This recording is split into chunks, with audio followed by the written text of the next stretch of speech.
Reading through the Bible in 1 year, May 18th, Numbers 26, 28 through 65, Psalm 17, Isaiah 6, and Revelation 11:15 through 12:17.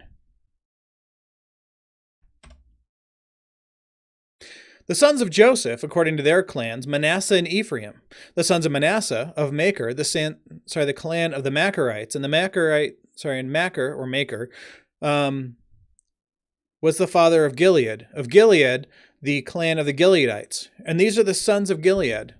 Of Iezer, the clan of the Izerites. Of Helek, the clan of the Helekites. And of Azriel, the clan of the Azrielites. And of Shechem, the clan of the Shechemites. And of Shemitah, the clan of the Shemitites. And of Hepher, the clan of the Hepherites. Now, Zelophehad, the son of Hepher, had no sons but daughters. And the names of the daughters of Zelophehad were Mahlah, Noah, Hoglah, Milcah, and Tirzah. We hear from them next book. These are the clans of Manasseh, and those listed were 52,700. These are the sons of Ephraim according to their clans of Shuthalah. There we go. The clan of the Shuthalites, of Becher, the clan of the Becherites, of Tahan, the clan of the Tahanites. These are the sons of Sheletha, of Aaron, the clan of the Aaronites.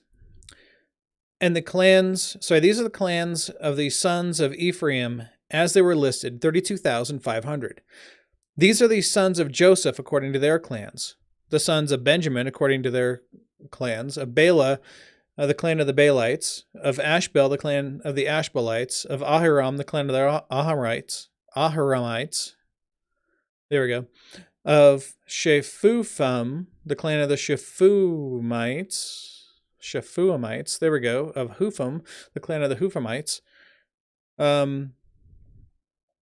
And the sons of Bela were Ard and Naaman. Of Ard, the clan of the Ardites. Of Naaman, the clan of the Naamites. There we go. These are the sons of Benjamin, according to their clans, and those listed were 45,600. These are the sons of Dan, according to their clans. Of Shuham, the Shuhamites. These are the clans of Dan, according to their clans. All the clans of the Shuhamites were listed, as they were listed, there we go, words are hard today, were 64,400. The sons of Asher, according to their clans, of Imnah, the clan of the Imnites, of Ishvi, the clan of the Ishvites, or Ishvi, the clan of the Ishvites, of Beriah, the clan of the Berites, of the sons of Beriah, of Heber, the clans of the Heberites, of Malkiel, the clan of the Malkielites. And the name of the daughter of Asher was Sarah. And the clans of the sons of Asher, as they were listed, 53,400. The sons of Naphtali, according to their clans, of Jaziel, the clan of the Jazielites, of Guni, the clan of the Gunites, of Jezer, the clan of the Jezerites, of Shilem, the clan of the Shilemites. These are the clans of Naphtali, according to their clans, and those listed were 45,400. This was a list of the people of Israel, 601,730. Now, again, this is just the men of age to go to war, and we don't have anybody of the Levites listed in this group. So these are just the men, in the age that they could go to war. The Lord spoke to Moses, saying, "Among these the land shall be divided for inheritance according to the number of names. To a large tribe you shall give a large inheritance, and to a small tribe you shall give a small inheritance. Every tribe shall be given its inheritance in proportion to its list. But the land shall be divided by lot. According to the names of the tribes of the fathers, or of their fathers, they shall inherit. Their inheritance shall be divided according to lot between the larger and the smaller." This was the list of the Levites according to their clans. Of Gershon, the clan of the Gershonites. Of Kohath, the clan of the Kohathites. Of Merari, the clan of the Merarites. These are the clans of Levi, the clans of the Libnites, the clan of the Hebronites, and the clan of the Mahalites. The clan of the Mushites, the clan of the Kohathites. Korahites. And Kohath was the father of Amram.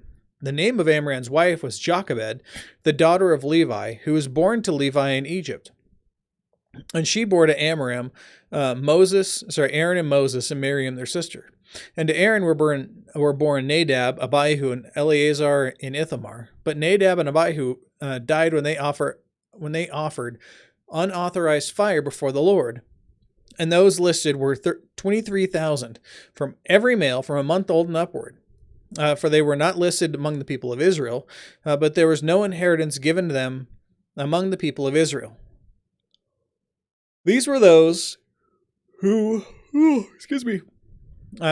these were those listed by Moses and Eleazar the priest, who listed the people of Israel in the plains of Moab by the Jordan at Jericho.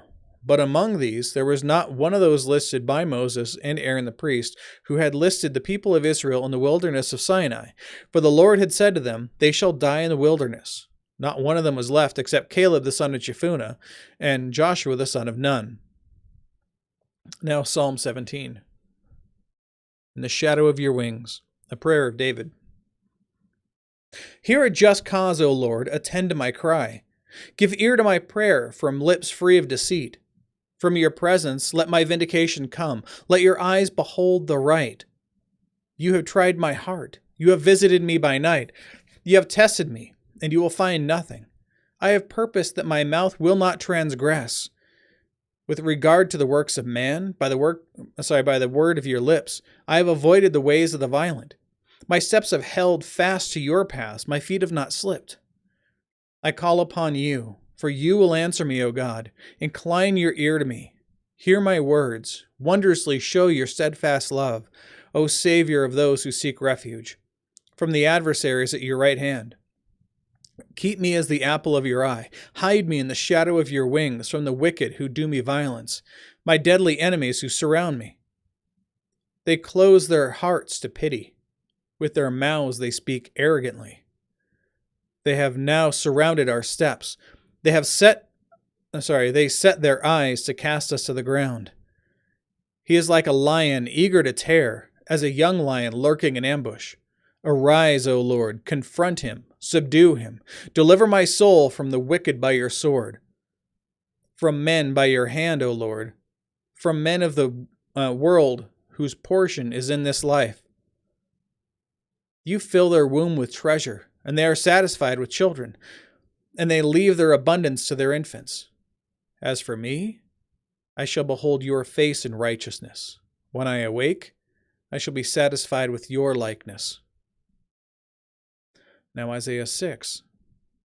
Oh, it's this one. I love this one so much. Okay. In the year that the Lord King Uzziah died, I saw the Lord sitting upon a throne, high and lifted up, and the train of his robe filled the temple. And above him stood seraphim. Each had 6 wings. With 2 he covered his face, with 2 he covered his feet, and with 2 he flew. Now, covering the face and feet, that's to hide his creatureness.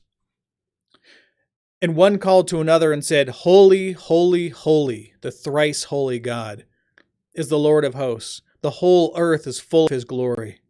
And the foundations of the thresholds shook at the voice of him who called, and the house was filled with smoke. And I said, Woe is me, for I am lost.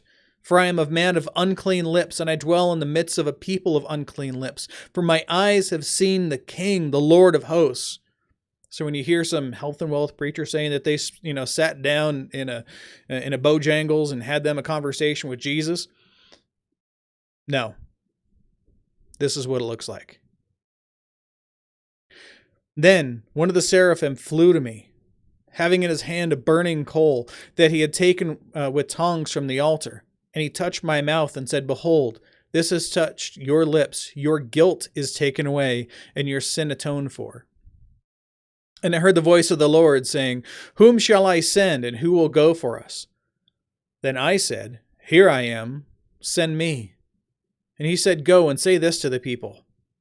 Keep hearing, but do not understand. This is important. This is a recurring theme we're going through here. Keep on hearing, but do not understand. Keep on seeing, but do not perceive.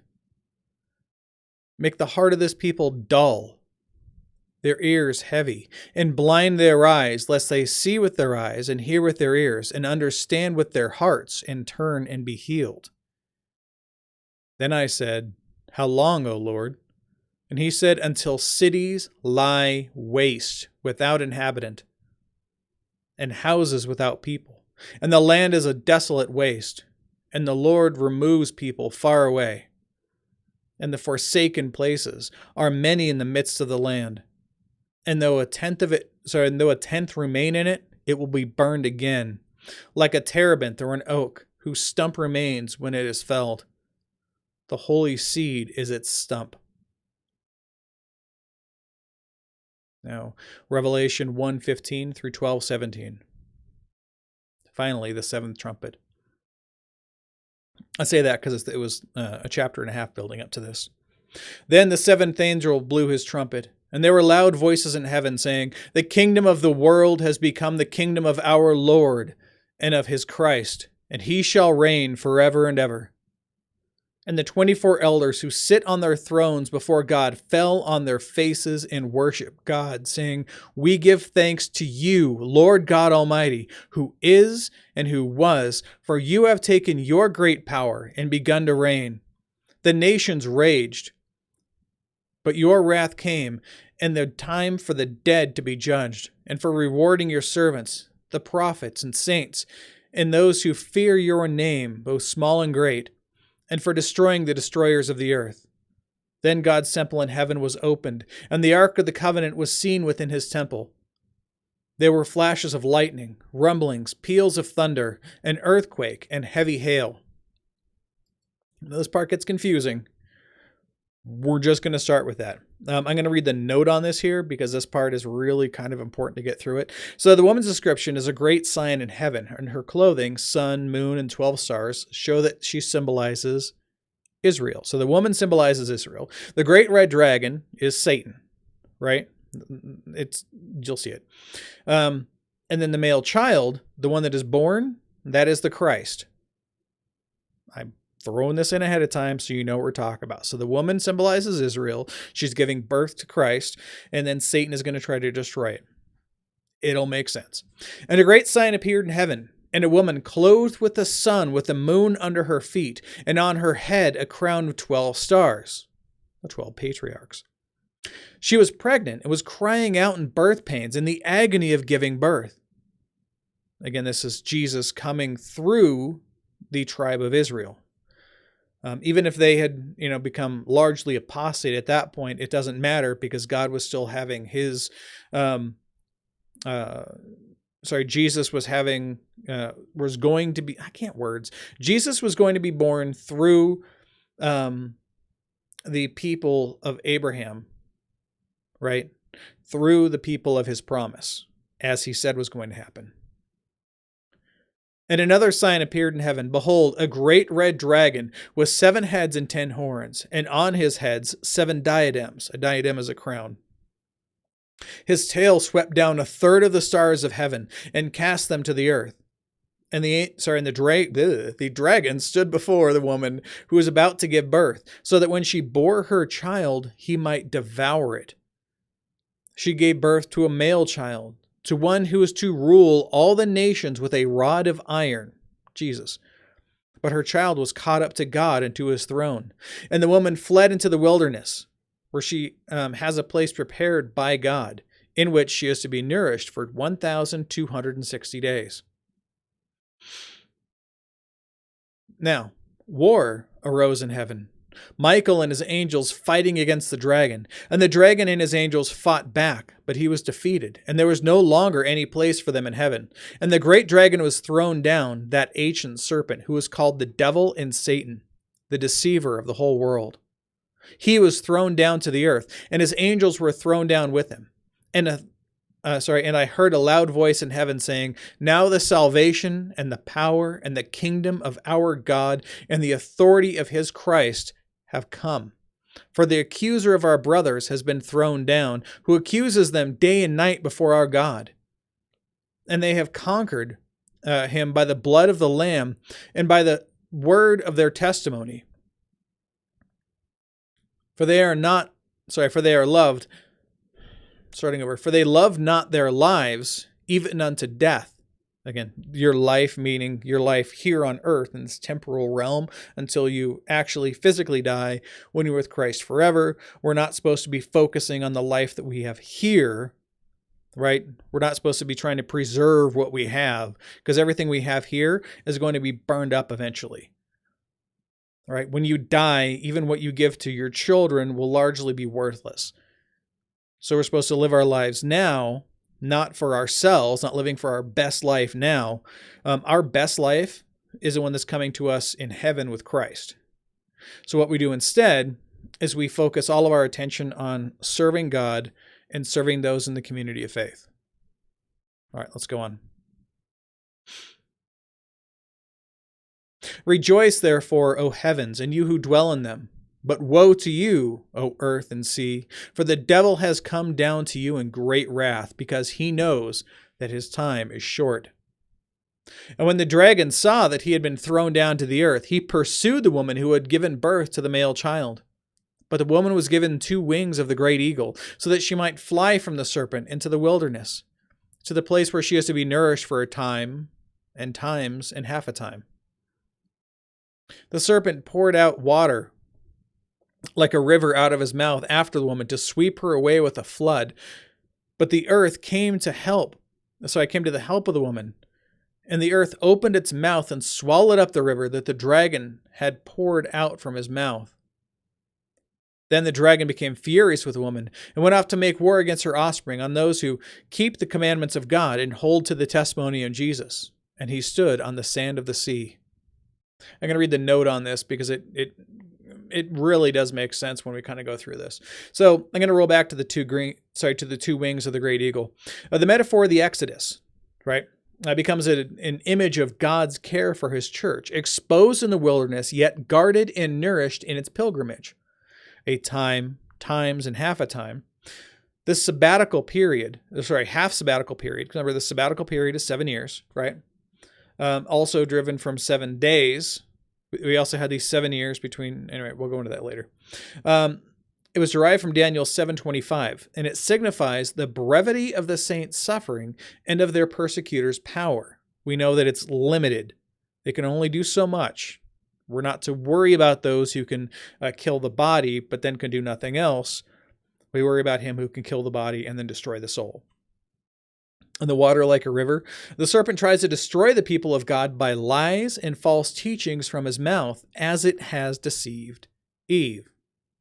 Finally, having failed to destroy the Messiah and his mother, Israel, the frustrated dragon now makes war on the rest of her offspring. That is, war on the church, in either the church on earth down through the ages, including the last 3.5 years, or as some hold, war on believing Israel, or the remnant in chapter 7. These include all who hold to the testimony of Jesus, that is, all who persevere in faithfulness and obedience to the gospel while under the persistent attack of Satan. The dragon's weapon is the beast that emerges from the sea to wage war on the saints, which we're going to go into mañana. That said, behold the word of the Lord.